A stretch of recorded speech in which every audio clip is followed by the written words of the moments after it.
Bonjour, Crazy Bolded, toujours au centre de formation Apax Designs, pour cette dernière vidéo de démonstration Machine Jam.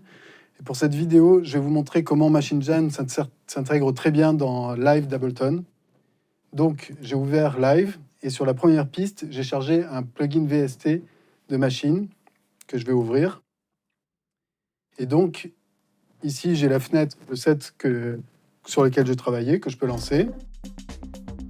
Sur mon contrôleur Machine, j'ai exactement la même chose que ce que j'avais quand je travaillais en standalone sur Machine Jam. Et maintenant, en faisant Shift et la petite touche des écouteurs, on accède à une fonction MIDI, une autre fonction en fait, qui permet d'utiliser, de contrôler Live grâce à Machine Jam.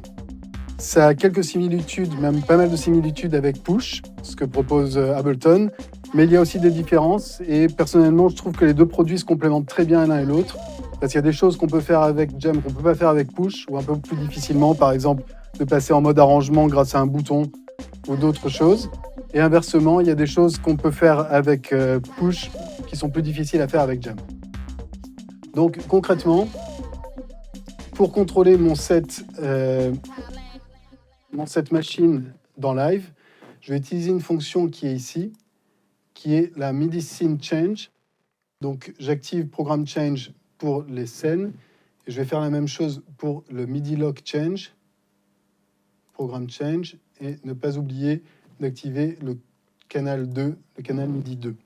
Donc là, je retourne à ma fenêtre de session de Live.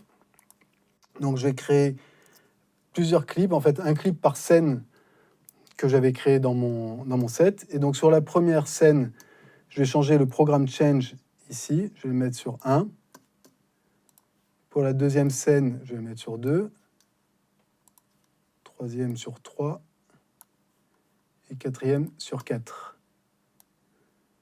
Maintenant, je peux renommer mes clips. Donc le premier, je vais l'appeler Intro.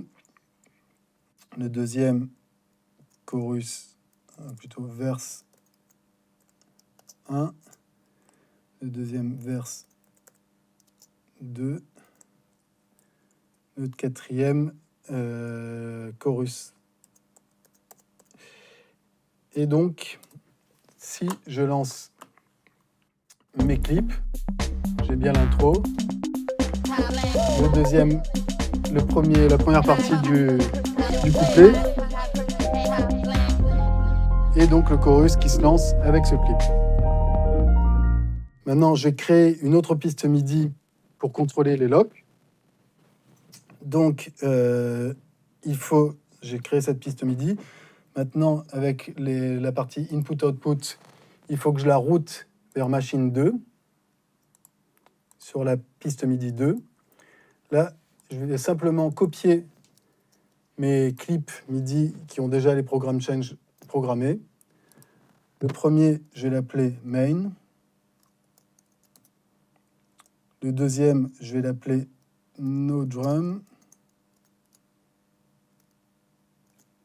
Et le troisième, Filter. Je crois que c'est dans cet ordre-là que je les avais faits.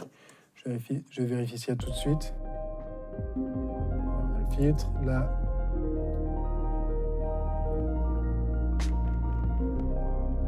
On a le main. Je vais retourner sur la partie verse, ce sera plus évident.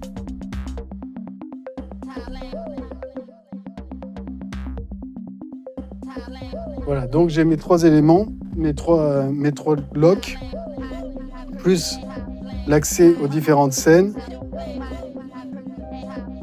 Et donc, je peux utiliser Machine Jam pour contrôler tous mes clips à l'intérieur de Machine, tout en restant dans Live. Donc, de cette manière, je vais pouvoir jouer mon set, l'enregistrer en arrangement et pouvoir rajouter des éléments comme des voix, des guitares, des choses comme ça qui sont plus dures à intégrer dans Machine que dans Live. On peut aussi utiliser Machine Jam pour jouer des kits de batterie. Ça, c'est un kit qui est dans Live. Programmer le step sequencer. Beaucoup de choses qu'on peut faire avec